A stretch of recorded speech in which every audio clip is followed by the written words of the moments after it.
दिल्ली भारत की धड़कन, और इसी धड़कन को ठीक चांदनी चौक और लाल किले के पास कुछ सेकंड के भीतर दो धमाकों ने हिला दिया। धुआं, चीखें, अफरा तफरी, लोगों के चेहरे पर दहशत का वो रंग जो किसी भी देश की राजधानी को डराने के लिए काफी है। लेकिन इस बार कहानी उतनी सीधी नहीं थी। इस बार मौत का सौदागर न किसी झुग्गी का लड़का था, न सरहद पार से भेजा गया आतंकवादी। इस बार आतंक का चेहरा व्हाइट कॉलर था। हाँ, पढ़ा लिखा, पेशे से डॉक्टर। 5 नाम: शाहीन बेग, मुजम्मिल, अदील मजीद, अहमद मोइनुद्दीन सैयद और दिल्ली ब्लास्ट का मुख्य आरोपी मोहम्मद उमर। इन 5 में एक चीज कॉमन है, इनके हाथ में कभी स्कैल्पल होता था मरीजों की जान बचाने के लिए, लेकिन अब वही हाथ मौत का ब्लूप्रिंट तैयार कर रहे थे।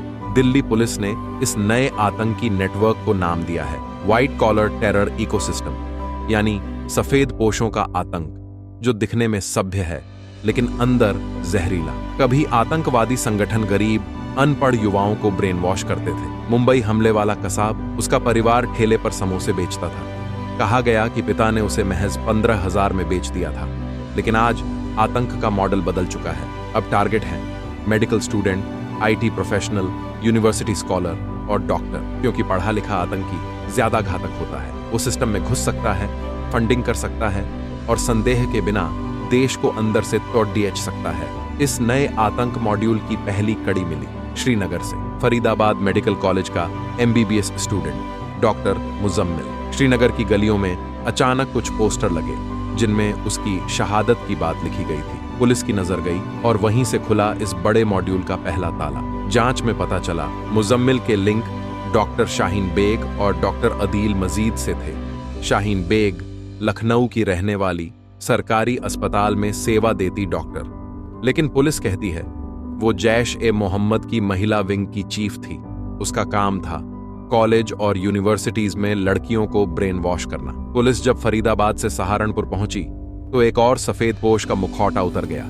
डॉक्टर अदील मजीद, जो अनंतनाग के सरकारी मेडिकल कॉलेज में काम करता था, अचानक उसने नौकरी छोड़ी और यूपी के सहारनपुर में ठिकाना बना लिया। आज ये साफ है उस ठिकाने का इस्तेमाल आतंक की तैयारी के लिए हो रहा था। पुलिस को वहां से मिला हथियारों का जखीरा, भारी मात्रा में विस्फोटक और साजिश के दस्तावेज। एक डॉक्टर जिसकी डिग्री लोगों की जान बचाने के लिए थी, वो जान लेने के तरीके खोज रहा था। लेकिन सबसे खतरनाक गिरफ्तारी थी गुजरात ATS द्वारा पकड़ा गया वो डॉक्टर जिसके पास से मिला 10 लीटर अरंडी का तेल। अब सुनिए असली डर की बात। इसी अरंडी के तेल से बनाया जाता है राइसिन, दुनिया का सबसे खतरनाक जहर। साइनाइड से भी 9000 गुना ज्यादा जहरीला। सिर्फ नमक के बराबर कण। शरीर में जाते ही फेफड़े बंद, दिल काम करना बंद, अंग ठप और 48 घंटे में मौत। जहां डॉक्टर दवा लिखते हैं, वहां ये डॉक्टर पूरा शहर खत्म करने का प्लान बना रहा था। जांच में सामने आया ये सभी डॉक्टर एनक्रिप्टेड चैनल का इस्तेमाल कर रहे थे। सिग्नल, थ्रीमा, ब्रिज, एसमेल, इन गुप्त ऐप्स के जरिए